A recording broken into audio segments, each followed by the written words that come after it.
Muli, magandang umaga po sa lahat. Tayo po ngayon ay nasa ika-4 na linggo ng Adbyento. Ang atin pong punong tagapagdiwang sa misa ngayon ay si Reverend Father Alexander B. Enhaines, ang atin pong Shrine Rector at Kura Paroko.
Sa ngalan ng Ama, ng Anak, ng Espiritu Santo, Amen. sumainyo ang Panginoon. At sumainyo rin. Mga kapatid, para matupad ang kanyang planong pakikiniig at pagliligtas sa sanlibutan, hiningi ng Diyos ang pakikisangkot ng tao.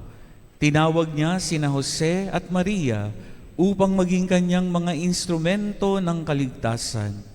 Bagaman nasaktan si Jose noong una,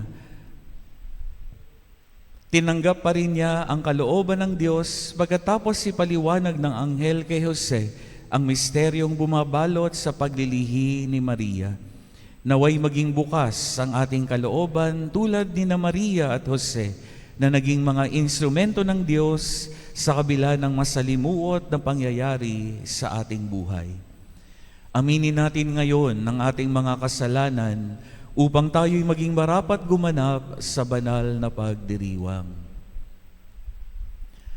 Tayo pong lahat, inaamin ko sa makapangyarihang Diyos at sa inyo mga kapatid, na lubha akong nagkasala sa isip, sa salita, sa gawa, at sa aking pagkukulang.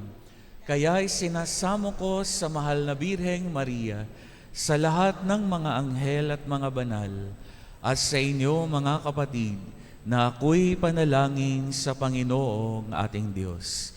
Kaawaan tayo ng makapangyarihang Diyos, patawarin tayo sa ating mga kasalanan, at patnubayan tayo sa buhay na walang hanggan. Amen.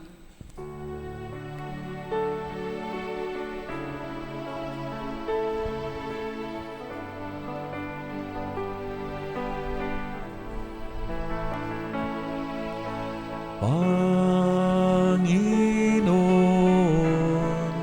kaawaan mo kami.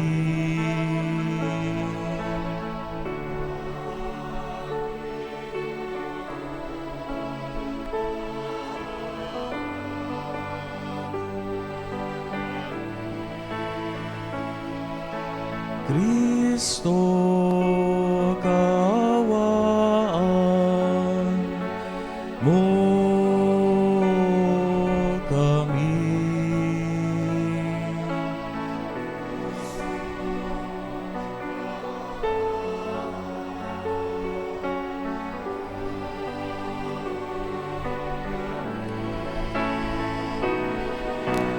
Panginoon,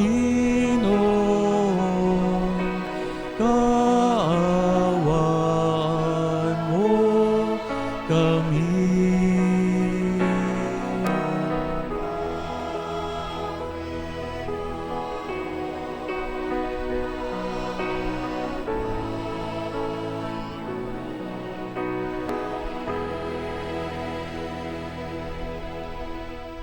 Manalangin tayo.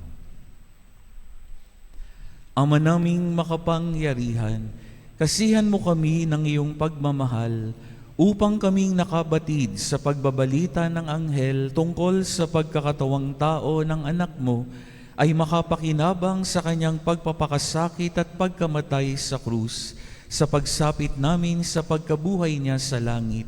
Sa pamagitan niya kasama ng Espiritu Santo magpa sa walang hanggan. Amen. Noong sumalakay ang kaaway mula sa hilaga, natakot at nagkagulo ang mga Israelita, maging ang pagdamay ng Diyos ay kanilang pinagdudahan. Sa pagkakataong ito, ibinalita ni Propeta Isaías ang pagsilang ng isang sanggol na siyang magiging tanda ng pagliligtas ng Panginoon. Pagbasa mula sa aklat ni Propeta Isaías. Noong mga araw na iyon, ipinasabi ng Panginoon kay Akas, "Humingi ka sa akin ng palatandaan, maging sa kalaliman ng kinaroroonan ng mga yumao, o sa kaitaasan ng langit." Sumagot si Akas, "Hindi po ako hihingi. Hindi ko susubukin ang Panginoon." Sinabi ni Isaías, "Pakinggan mo, sambahayan ni David. Kulang pa ba ang galitin niyo ang mga tao, na pati ang aking Diyos ay inyong niyayamot? Kaya nga't ang Panginoon na rin ang magbibigay ng palatandaan. Maglilihi ang isang dalaga at manganganak ng lalaki, at ito'y tatawaging Emmanuel." Ang salita ng Diyos. Salamat sa Diyos.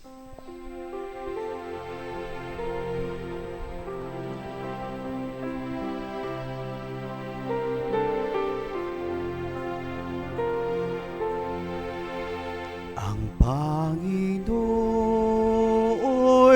darating, siya'y dakilang hari natin.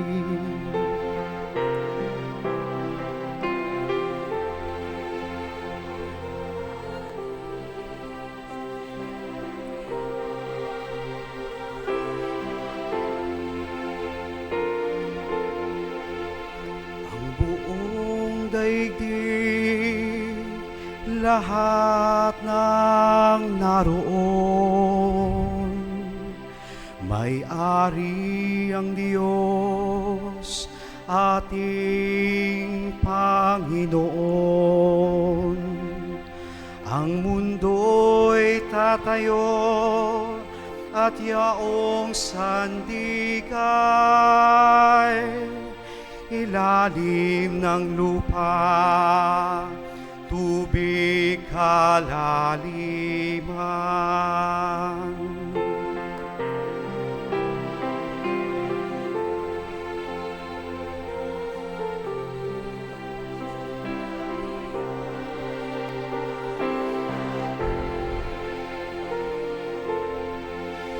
Sino ang marapat umahon sa burol ng poon sino ngang aahon? Sinong papayagang pumasok sa templo? Sinong tutulutang pumasok na tao? Siya na malinis ang isip at buhay, na hindi sumamba sa Diyos-Diyosan, tapat sa pangako na binibitiwan.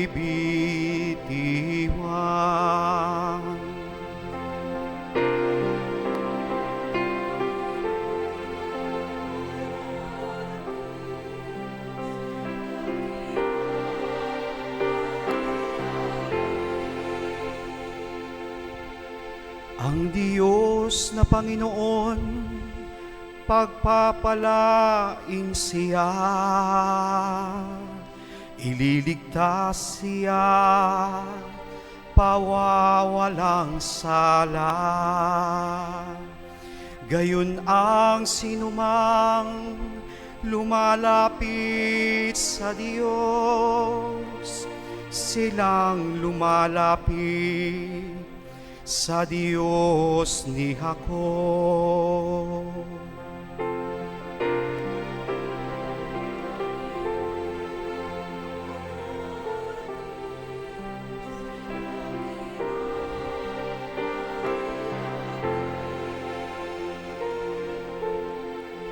Ang Panginoo'y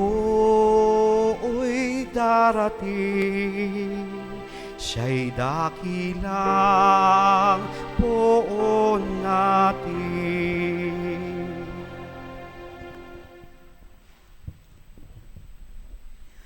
Ipinahahayag ni Apostol San Pablo na ang Panginoong Hesus ang katugunan sa mga sinaunang propesiya na laman ng kasulatan. Pagbasa mula sa sulat ni Apostol San Pablo sa mga taga-Roma. Mula kay Pablo, na alipin ni Kristo Jesus, tinawag upang maging apostol at hinirang upang mangaral ng mabuting balita ng Diyos. Sa inyong lahat na minamahal ng Diyos, nangariyan sa Roma, na tinawag upang maging mga banal. Sumainyo nawa ang pagpapala at kapayapaan mula sa Diyos, na ating Ama at sa Panginoong Hesukristo. Ang mabuting balitang ito na ipinangako niya noon pang una sa pamamagitan ng mga propeta at nasasaad sa mga banal na kasulatan ay tungkol sa kanyang anak, ang ating Panginoong Hesukristo. Sa kanyang pagiging tao, siya'y ipinanganak mula sa lipi ni David at sa likas na kabanalan ng kanyang espiritu. Ipinahayag siyang anak ng Diyos sa pamamagitan ng makapangyarihang gawa, ang kanyang muling pagkabuhay.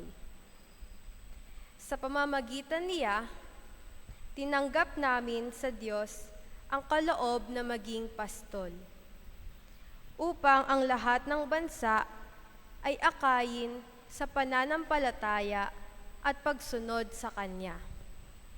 Kabilang din kayo sa mga tinawag na maging tagasunod ni Hesukristo. Ang salita ng Diyos. Salamat sa Diyos.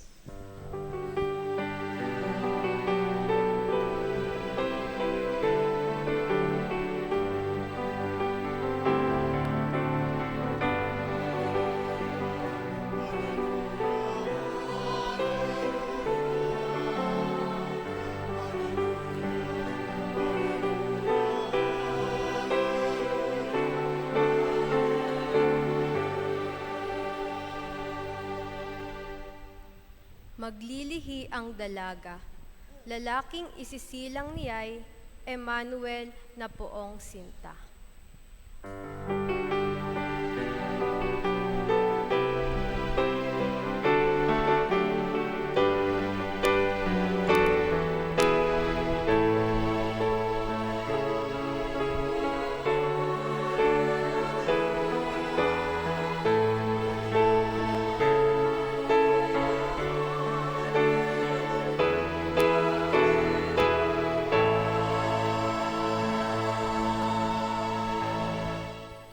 Sumainyo ang Panginoon. At sumainyo rin. Ang mabuting balita ng Panginoon ayon kay San Mateo. Papuri sa iyo, Panginoon. Ganito ang pagkapanganak kay Hesukristo.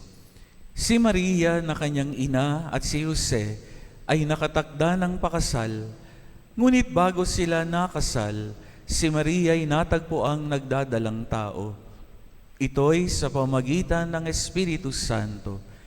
Isang taong matuwid itong si Jose na kanyang magiging asawa. Ngunit ayaw niyang mapahiya si Maria, kaya ipinasya niyang hiwalayan ito ng lihim. Samantalang iniisip ni Jose ito, napakita sa kanya sa panaginip ang isang anghel ng Panginoon. Sabi nito sa kanya, Jose, anak ni David, huwag kang matakot na tuluyang pakasalan si Maria, sapagkat siya'y naglihi sa pamamagitan ng Espiritu Santo. Manganganak siya ng isang lalaki, at ito'y pangangalanan mong Jesus, sapagkat siya'y ang magliligtas sa kanyang bayan sa kanilang mga kasalanan. Nangyari ang lahat ng ito upang matupad ang sinabi ng Panginoon sa pamamagitan ng propeta. Maglilihi ang isang dalaga at manganganak ng isang lalaki at tatawagin itong Emmanuel. Ang kahulugay kasama natin ang Diyos. Nang magising si Jose, sinunod niya ang utos ng anghel ng Panginoon at pinakasalan niya si Maria. Ang mabuting balita ng ating Panginoon. Pinupuri ka namin, Panginoong Hesukristo. Magandang umaga po sa inyong lahat. Magandang umaga rin po. Batiin po natin mga katabi natin, good morning!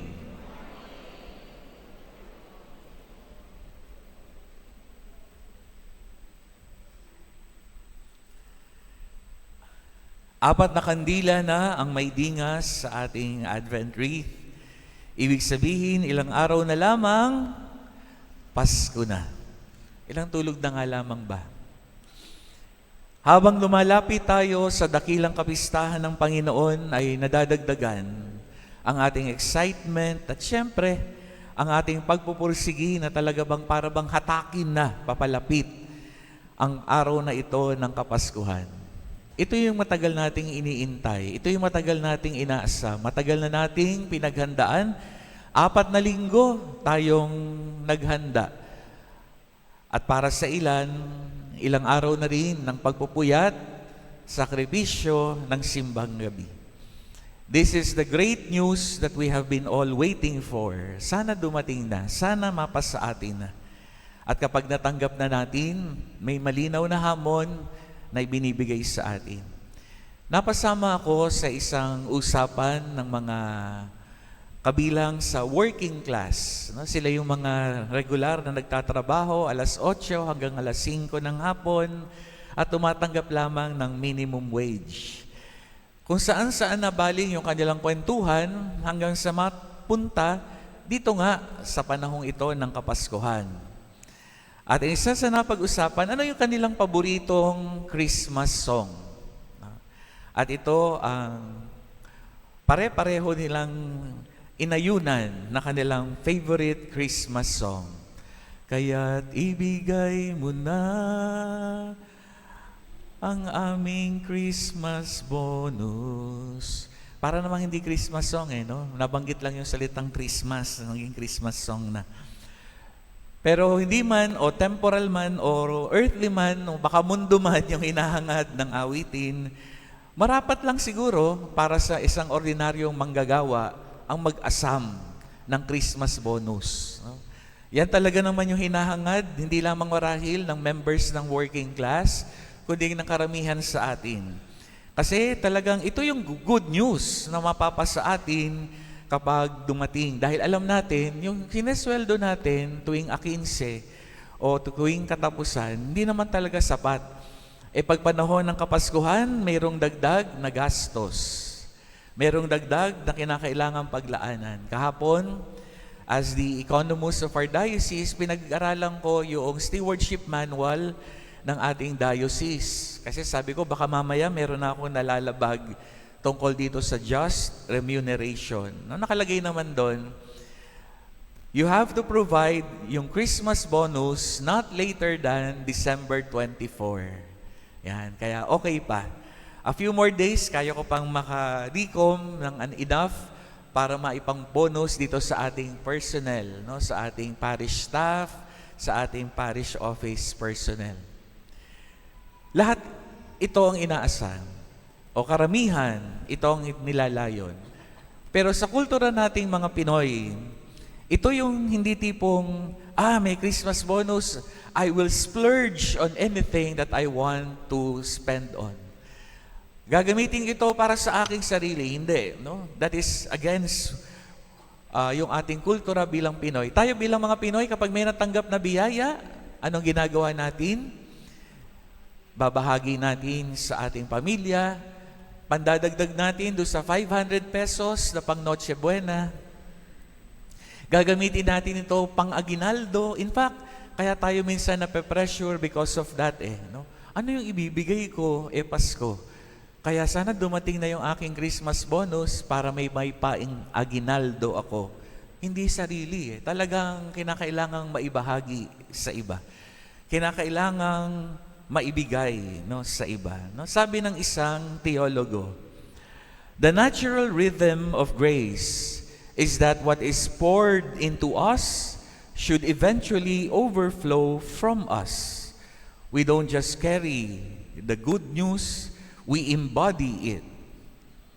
Ang likas na daloy ng biyaya ay ganito, anumang ibinuhos sa atin, dapat umapaw mula sa atin patungo sa iba.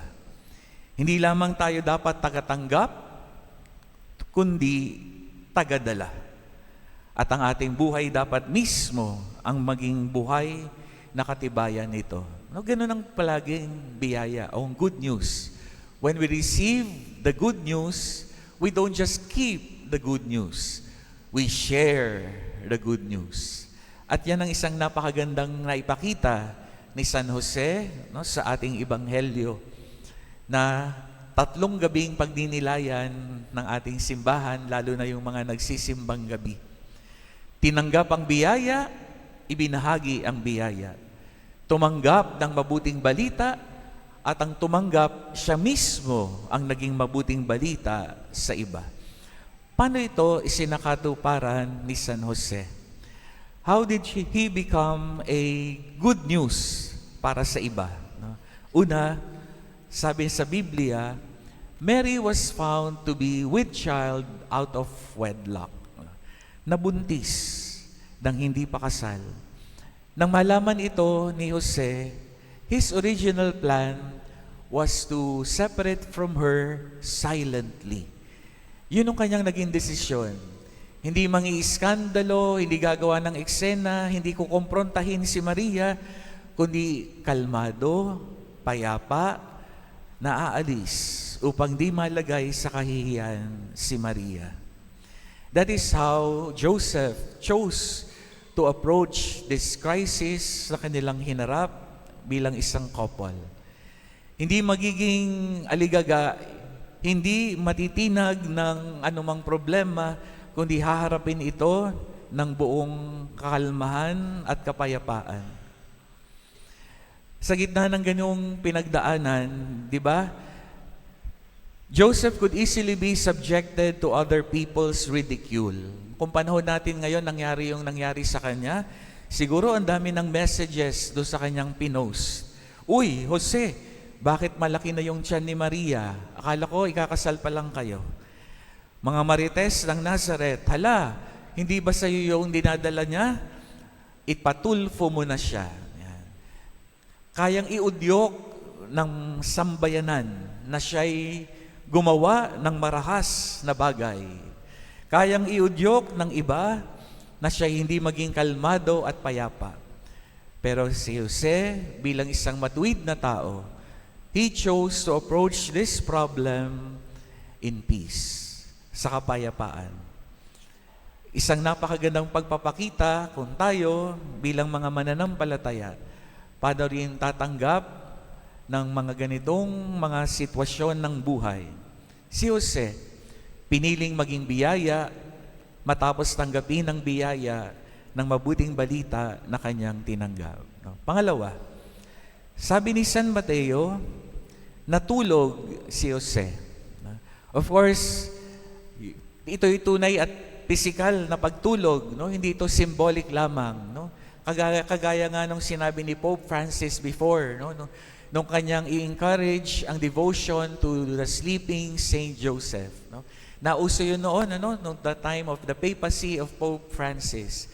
Yung imahen ni San Jose na natutulog, no? Ano ang sabi niya? Bring to Saint Joseph all your petitions. At ano na ang ating ginawa? Kapag siya'y natutulog, susulat daw natin yung ating petition, ilagay natin sa ilalim ng unan ni Saint Joseph, at tayo ay magtiwala that Saint Joseph will do something about what we are praying to God for. Pero kagaya nga ng aking turan, hindi lamang ito basta physical na pagtulog. Yung kanyang paghimlay is symbolic of his deep trust in God. Kaya niyang tulugan kasi nagtitiwala siya merong gagawin ang Diyos tungkol dito. Kaya maganda uling halimbawa ang pinakita ni San Jose, no, sa atin doon sa kanyang ginawang iyon.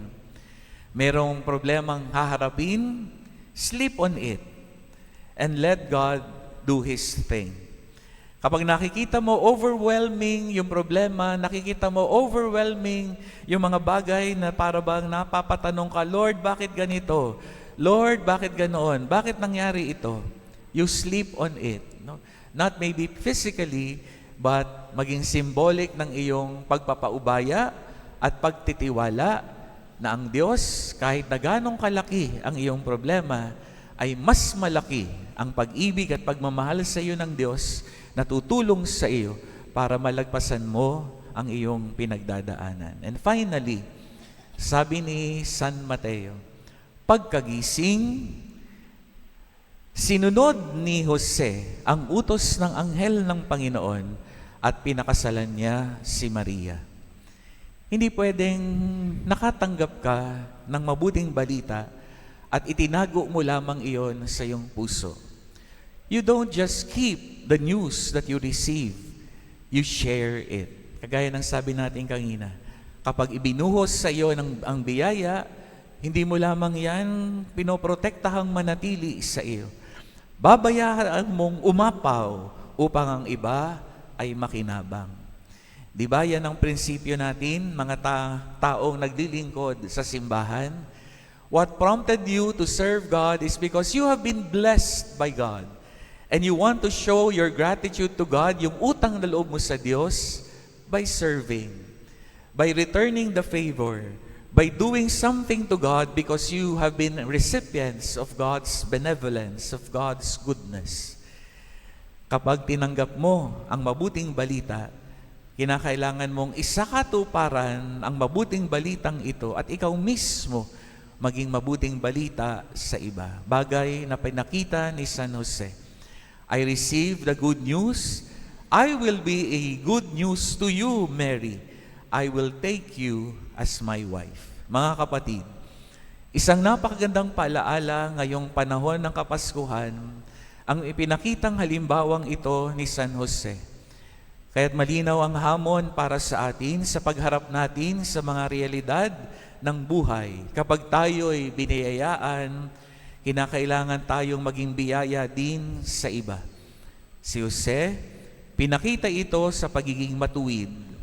Pinakita ito sa kanyang tiwala at pagpapaubaya sa Diyos. At pinakita ito ni Jose sa pamamagitan ng aktibong pagkilos para maging tunay na biyaya para kay Maria. Huwag nating hayaang matapos ang Paskong ito nang hindi man lamang natin ito na isa sa katuparan o napagninilayan. Gawin natin ang ating puso ay maging kawangis ng puso ni Jose, bukas sa plano ng Diyos na magdadala rin naman sa atin sa ibayong kabutihan. Sa pagpapatuloy nito ng Eukaristiya, ito ang ating biyayang aasamin at hihingin sa Diyos. Tunay nawa tayo, kawangis ni Jose, maging matuwid sa paningin ng ating Diyos. Tumayo po tayo ngayon at sabay-sabay nating ipahayag ang ating pananampalataya. Tayo pong lahat. Sumasampalataya ako sa Diyos samang makapangyarihan sa lahat na may gawa ng langit at lupa. Sumasampalataya ako kay Jesucristo, iisang anak ng Diyos, Panginoon nating lahat. Nagkatawang tao siya lalang ng Espiritu Santo, pinanganak ni Santa Mariang Birhen, pinagpakasakit ni Poncio Pilato, ipinako sa krus na matay inilibing, nanaog sa kinaroroonan ng mga yumao, nang may 3 araw na buhay na mag-uli, umakyat sa langit, naluluklok sa kanan ng Diyos samang makapangyarihan sa lahat. Doon magmumulang paririto at uhukom sa nangabubuhay at nangamatay na tao. Sumasampalataya naman ako sa Diyos Espiritu Santo, sa banal na simbahang Katolika, sa kasamahan ng mga banal, sa kapatawaran ng mga kasalanan, sa pagkabuhay na muli ng nangamatay na tao, sa buhay na walang hanggan. Amen. Nalalapit na ang maluwalhating pagdating ng ating tagapagligtas. Hilingin natin sa Ama na gawin niya tayong marapat na tagapagdala ng mabuting balita. Ating sambitin, O Diyos, halina sa aming piling. O Diyos, halina sa aming piling. Diyos naming mapagmahal, taglayin nawa naming iyong simbahan, ang kabutihan at katotohanan, habang aming pinatotohanan ang pagkakatawang tao ng iyong anak. Manalangin tayo. O Diyos, halina sa aming piling. Diyos naming mapagmahal, dalhin nawa ng mga nagtatrabaho sa aming pamahalaan si Kristo, sa kanilang matapat na paglilingkod at pagpapatupad ng saligang batas. Manalangin tayo. O Diyos, halina sa aming piling. Diyos naming mapagmahal, isaloob mo at ibahagi nawa naming mga natitipon ngayon kay Kristo ang aming pakikibaka bilang Kristiyano sa makabagong panahon. Manalangin tayo. O Diyos, halina sa aming piling. Diyos naming mapagmahal, patuloyin mo sa iyong walang hanggang paghahari silang mga tinawag mo mula sa buhay na ito. Manalangin tayo. O Diyos, halina sa aming piling. Sa ilang sandali ng katahimikan, itaas natin sa Diyos ang ating mga pansiriling kahilingan. Gayon din ang mga taon lubos na nangangailangan ng ating panalangin. Manalangin tayo. O Diyos, halina sa aming piling. Mapagmahal naming Diyos, tulungan mo kaming may sa loob ang iyong salita, ang Emmanuel, sa aming bawat pasya at gawa. Hinihiling namin ito sa ngalan ni Kristong aming Panginoon. Amen.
Manalangin kayo mga kapatid upang ang paghahain natin kalugdan ng Diyos sa mga makapangyarihan. Tanggapin nawa ng Panginoon itong paghahain sa iyong mga kamay, sa kapurihan niya at karangalan, sa ating kapakinabangan at sa buong sambayanan niyang banal. Ama naming lumikha, ang mga alay naming nakahain sa iyong dambana ay pabanalin nawa ng paglukob ng banal na Espiritu na pumuspo sa sinapupunan ng mahal na Birheng Maria upang magdalang tao at magsilang sa iyong anak na siyang namamagitan magpa sa walang hanggan. Amen. Sumainyo ang Panginoon. At sumainyo rin. Itaas sa Diyos ang inyong puso at diwa. Itinaas na namin sa Panginoon. Pasalamatan natin ang Panginoong ating Diyos. Marapat na siya ay pasalamatan. Ama naming makapangyarihan, tunay ngang marapat na ikay aming pasalamatan sa pamamagitan ni Jesucristo ang aming Panginoon. Ang pagsusugo mo sa Kanya ay pinahayag ng lahat ng mga propeta. Ang pagsilang niya ay pinanabikan ng mahal na Birheng Kanyang inang tunay sa kapangyarihan ng Espiritong Banal. Ang pagdating niya ay inalahad ni San Juan Bautista sa kanyang pagbibinyag. Ngayong pinaghahandaan namin ng maligayang araw ng kanyang pagsilang, kami nananabik at nananalangin lubos na makaharap sa kanyang kadakilaan. Kaya kaisa ng mga anghel na nagsisiawit ng papuri sa iyo nang walang humpay sa kalangitan, kami nagbubunyi sa iyong kadakilaan.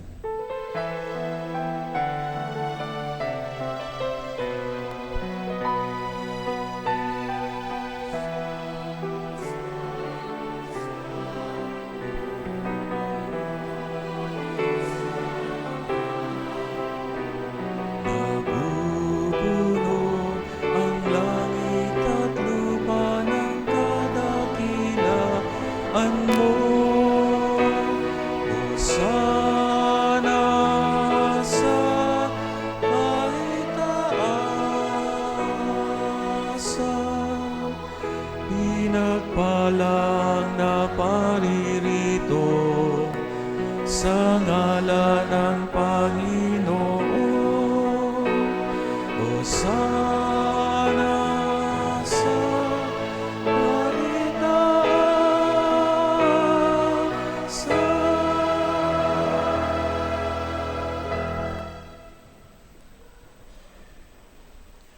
Ama naming banal, ikaw ang bukal ng tanang kabanalan. Kaya sa pamamagitan ng iyong Espiritu, gawin mong banal ang mga kaloob na ito upang para sa aming maging katawan at dugo ng aming Panginoong Jesucristo. Bago niya pinagtis ang kusang loob na maging handog, hinawakan niya ang tinapay, pinasalamatan kanya, pinaghati-hati niya iyon, iniabot sa kanyang mga alagad at sinabi, "Tanggapin ninyong lahat ito at kanin. Ito ang aking katawan na ihahandog para sa inyo."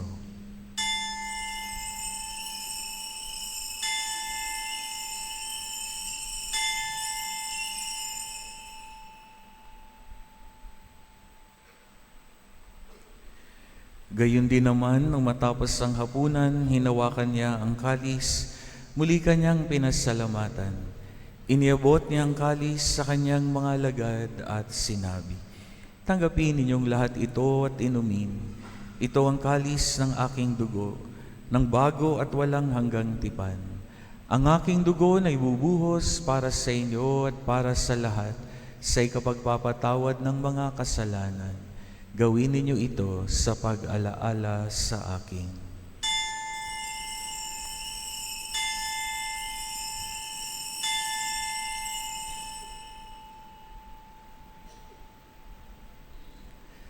Ang misteryo ng pananampalataya.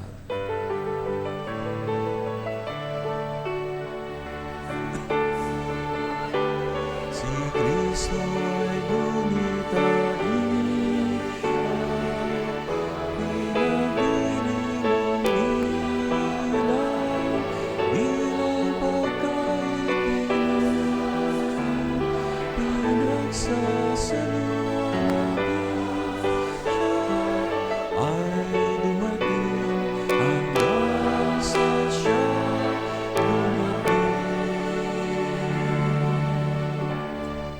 Ama, ginagawa namin ngayon ang pag-alaala sa pagkamatay at muling pagkabuhay ng iyong anak. Kaya't niaalay namin sa iyo ang tinapay na nagbibigay buhay at ang kalis na nagkakaloob ng kaligtasan. Kami nagpapasalamat dahil kami minarapat mong tumayo sa harap mo para maglingkod sa iyo. Sinasama namin kaming magsasalo-salo sa katawan at dugo ni Kristo ay mabuklod sa pagkakaisa sa pamamagitan ng Espiritu Santo. Ama, lingapin mo ang iyong simbahang laganap sa buong daigdig. Puspusin mo kami sa pag-ibig kaisa ni Leon na aming Papa, ni Roberto na aming Obispo at ng Tanang Kaparian. Alalahanin mo, mga kapatid naming nahimlay, nang may pag-asang sila'y muling mabubuhay, gayon din ang lahat ng mga pumanaw. Kaawaan mo sila at patuloyin sa iyong kaliwanagan. Kaawaan mo at pagindapatin kaming lahat na makasalo sa iyong buhay na walang wakas, kaysa ng mahal na Birheng Maria na ina ng Diyos ni San Jose, kaysa ng mga apostol at lahat ng mga banal na namuhay dito sa daigdig ng kalugod-lugod sa iyo. Maipagdiwang nawa namin ang pagpupuri sa ikararangal mo sa pamamagitan ng iyong anak na aming Panginoong Hesu Kristo. Sa pamamagitan ni Kristo, kasama niya at sa Kanya, ang lahat ng parangal at papuri ay sa iyo, Diyos samang makapangyarihan, kasama ng Espiritu Santo, magpa sa walang hanggan.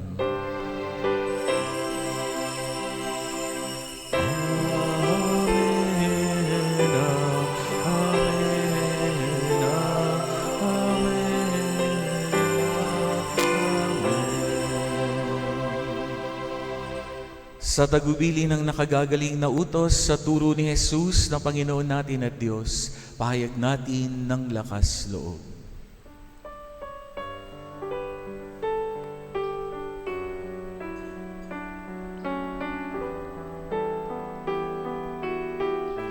Tayo pong lahat, Ama namin, sumasalangit ka, sambahin ang ngalan mo,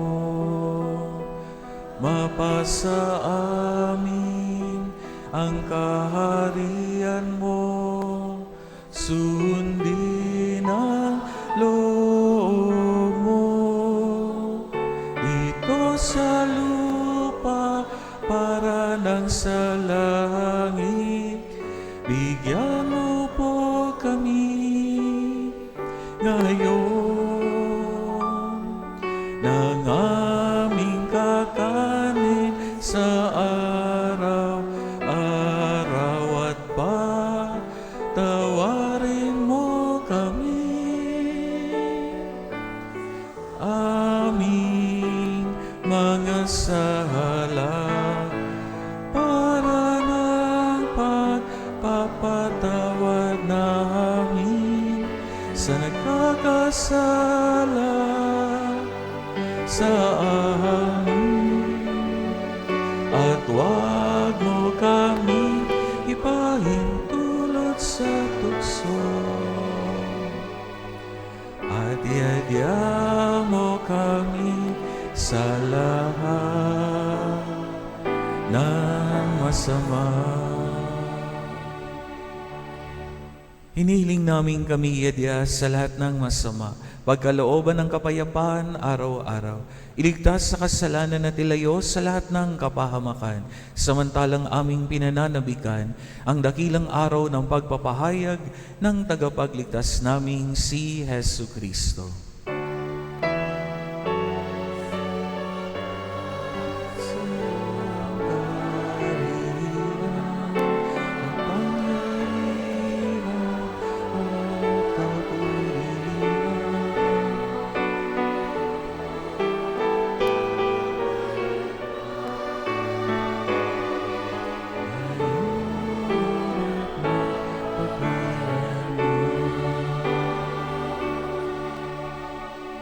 Panginoong Jesucristo, sinabi mo sa iyong mga apostol, kapayapaan ang iniiwan ko sa inyo, ang aking kapayapaan ang binibigay ko sa inyo. Tunghayan mo ang aming pananampalataya at huwag ang aming mga pagkakasala.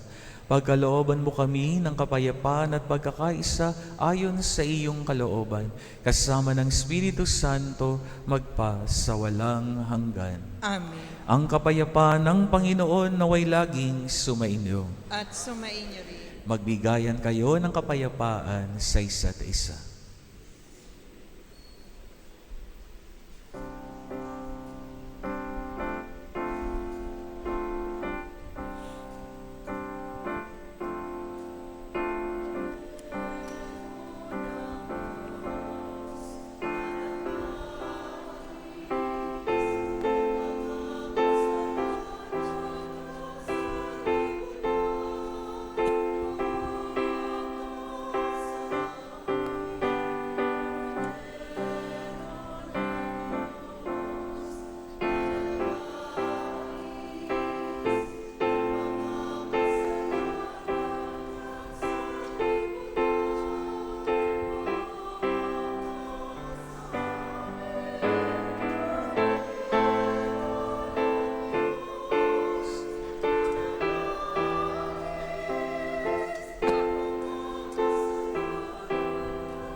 Narito ang kordero ng Diyos sa nag-aalis ng kasalanan ng mundo.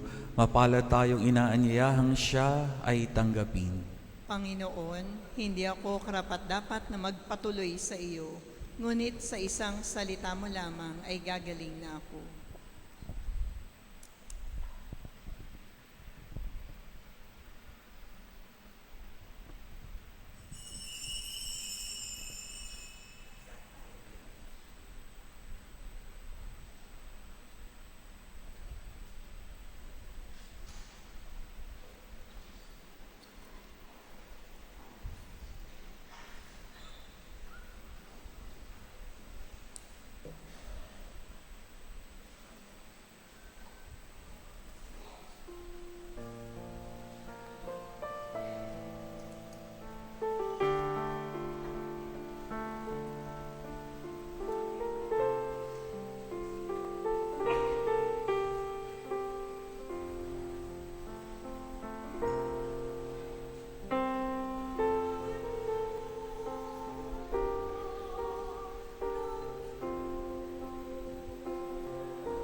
Pinasasalamatan po natin ang lahat ng mga nag-alay sa misang ito, kasama ni na Mr. and Mrs. Michael and Joanne Gabiola and family.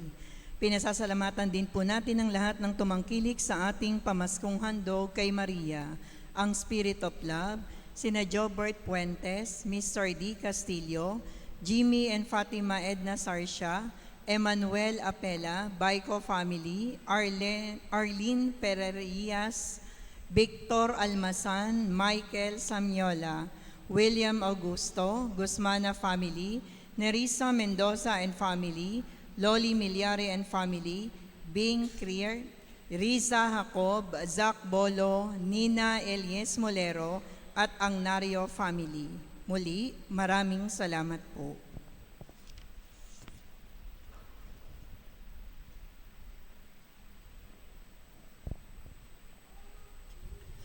Manalangin tayo. Ama naming mapagmahal, amin ang pinagsaluhan ng piging na nagbibigay buhay.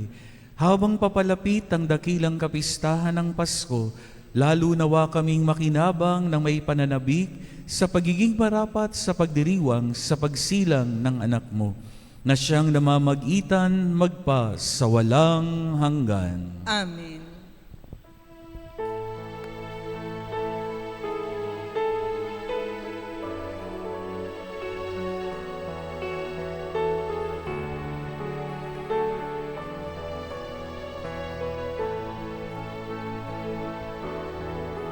Sa dilim ikaw ang alam sumisilay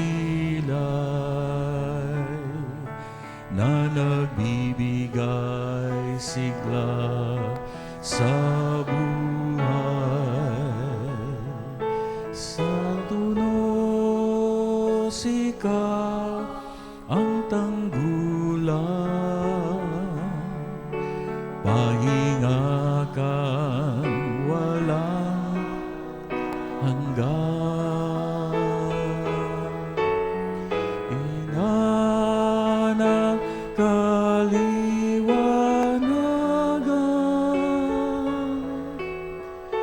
Nuestra Señora de la Lumen,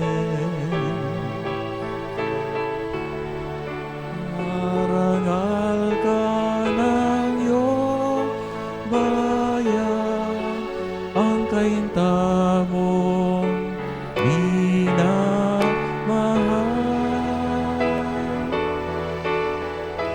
Ina ng kaliwanagan,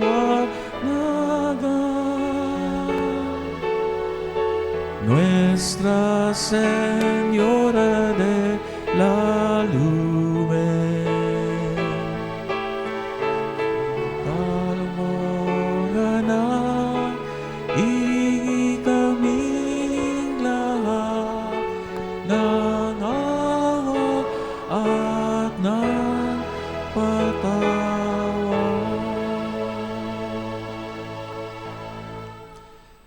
Mamayang gabi po ang formal na pagsasara ng ating Jubilee Year 2025. Alas 9 ng gabi, ang mamumuno po sa pagdiriwang ang ating mahal na Obispo, Ruperto Santos. Sumainyo ang Panginoon. At sumain niyo rin. Yumuko kayo at tanggapin ang pagbabasbas. Ama naming mapagpala, pagpalain mo ang katuparan ang inaasahan ng iyong sambayanan mula sa iyong pagmamahal. Makamtanawa ang iyong katugunan sa iyong ibinunsod na idalangin at ang tinanggap na sagot mo'y utang na loob nawang tanawin. Sa pamamagitan ni Jesucristo kasama ng Espiritu Santo magpa sa walang hanggan. Amen. At pagpalain kayong lahat ng makapangyarihan at mapagmahal na Diyos, Ama, Anak, at Espiritu Santo. Amen. Naialay ng banal na misa, humayo kayo sa kapayapaan ni Kristo. Salamat sa Diyos. Purihin natin ang Panginoon.